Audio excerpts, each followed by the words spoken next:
All right, so for loser semis, we have Elfowls from Cleveland, who plays Rob, and that is 100% of the information I have about Elfowls. He's Against very, Johnny. very, very good. I played him a couple weeks ago. Very good. Yeah, you guys are good to go. He Sorry. slapped me up. And we have the hometown hero, Biggie Cheeze. Biggie Cheeze rocking that BDSM tag. The Tonberry Destroyer himself. No, Tonberry's barber destroyed Tonberry. Anyway, so. Say that! Yes, you can. His hair's bad, and I hate him. Anyway, so loser semi starting off. I feel like I can see a lot of potential for this being like kind of just a really long war of attrition. Like Simon Belmont has so many crazy tools, but also Rob's gyro and Rob's laser can. I feel like they can potentially snuff out. Like, see what I'm talking about? Like Rob won't necessarily get in, but he doesn't necessarily have to either. Ooh, oh, nice. Wow. Neutral air into the side B early. I think with Rob being such a big character, a lot of Simon's projectiles will hit him if he has time to set up, but also Simon offstage is pretty terrible most of the time, so I think gyro could be a really good tool for Elfowls. If he manages to get the good angles, he can get Simon pretty easily. Oh, he didn't know he burned his double jump. Pro tip for anybody watching, if you ever see that white circle around your feet, doesn't matter who you are, you have used your second jump, and he was at the corner, and he backed up a little bit too early and burned his double jump without knowing. And then it also, like, you know, it doesn't help when you already play a character like this whose recovery is, like, bad with your jumps. And then, I want to say this would be really rough for him off stage, but everything with Belmont is rough off stage, so it's almost like useless information. Oh, wow, that was so nice. Jeez. That was a really smart combo, but it was not able to connect. He wasn't able to get all the multi-hits for it. Axe killing off the top from below ledge. Yes, that's how strong Axe is. It's so weird. That's crazy to me. All right, nice stuff going for the. That's another big problem. So not only is side B like a move in every context of the word now, the fact that it also can still like shut some of these projectiles down is going to make it really hard for Biggie to get in. It reflects. It's so weird. Like not only does he get to reflect a lot of his neutral, but it's still a kill move. And I like that we're seeing these combos from Elfowls. We're seeing them come from like neutral air specifically, and I see a lot of Robs like setting her up in one way or the other, but these approaching with nair and then going for those side Bs on these platforms and at these awkward angles is really interesting. So Biggie Cheeze is down, but not necessarily out. He caught him at the ledge with that holy water. That might have been an F smash opportunity, but Elfowls definitely just got out of dodge as fast as he could. You're right, that gyro does come through. Oh, now he's got it. Now he's got. Oh God, he threw it 20 miles midair.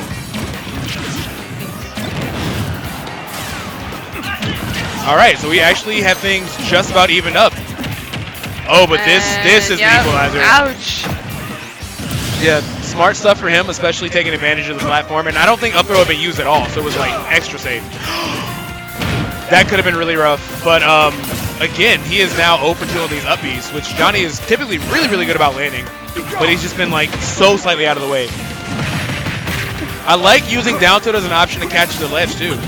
It kind of it's kind of akin to the same way that like you see Mario do that with like that dash attack. So oh wow, that was so nice from Biggie Cheeze. Just completely locked out of heaven right there. Like I don't know where he was supposed to go. Honestly.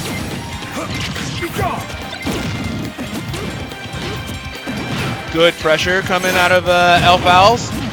Throwing out a little bit of pressure with the down tilt and then just opting to just go back and just keep himself safe, especially using these throws.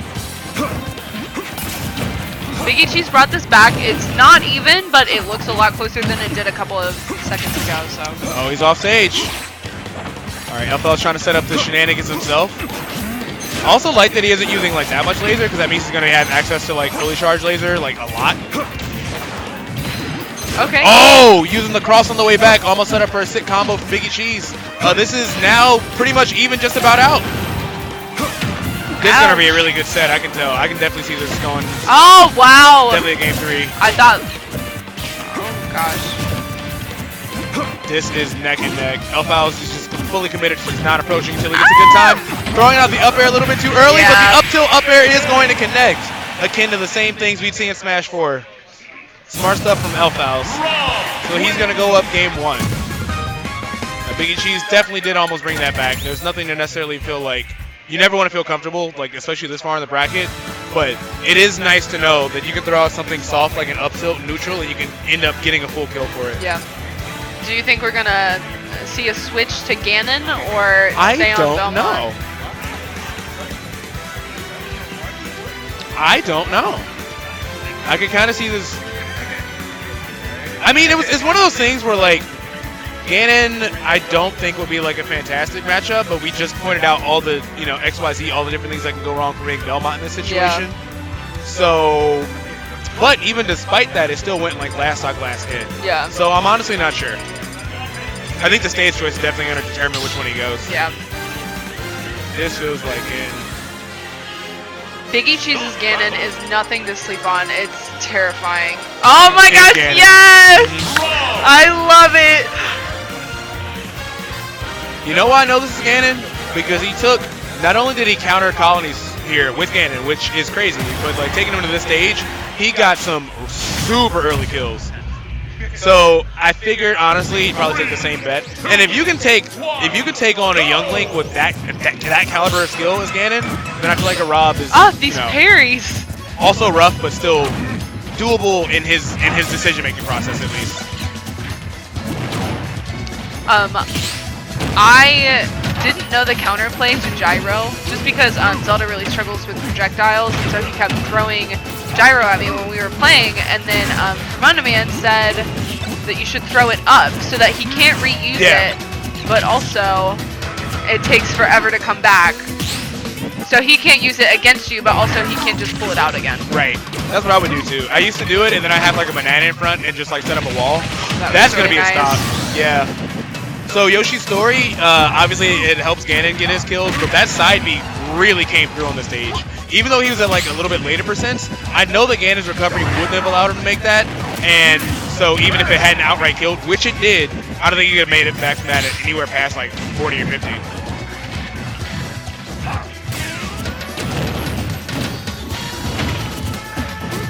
Up throw on the platform. Nice combo from Elfowls, getting the trip. Very narrowly ending up away from the rest of that combo. I think he just barely misspaced that down smash, but I like the option to like, I like that he's so prepared to see where he's going to land on these platforms that he has setups ready just in case he does, and he still keeps himself safe just in case he doesn't. One thing that Biggie Cheeze is really good with Ganon is tech chases after side B. I think a lot of his kills at cost were based off of him reading the roll back and then F smashing, and that kills stupid early. But if you don't tech, he can also down tilt you. So it's just kind of a guessing game, and he can take your stock super early if he guesses right. What I like here is that we're seeing a lot of patience out of Elfowls. There's a lot of situations from Biggie Cheeze that have like looked scary, but Elfowls has just been like drifting away. He's been like just taking his time, playing it really, really patient, so he doesn't necessarily like run into anything that he like can't trade with. And it kind of helped him a lot that stock.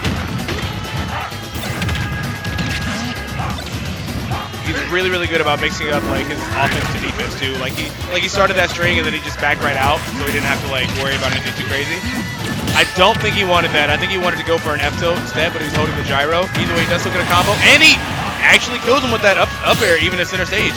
These parries are looking really, really nice. He's not really getting a lot of punishes off of them, but he's still flexing. He keeps parrying the gyro over and over again. Another very well placed neutral air from Elfowls. Now he's got him trapped to the ledge with gyro, and that does it! So nice. All right, Elfowls showing us he came to play. Yeah, with the. So he actually takes it over Biggie Cheeze 2-0. Biggie Cheeze going out at 4th. Wood behind us going, goddamn.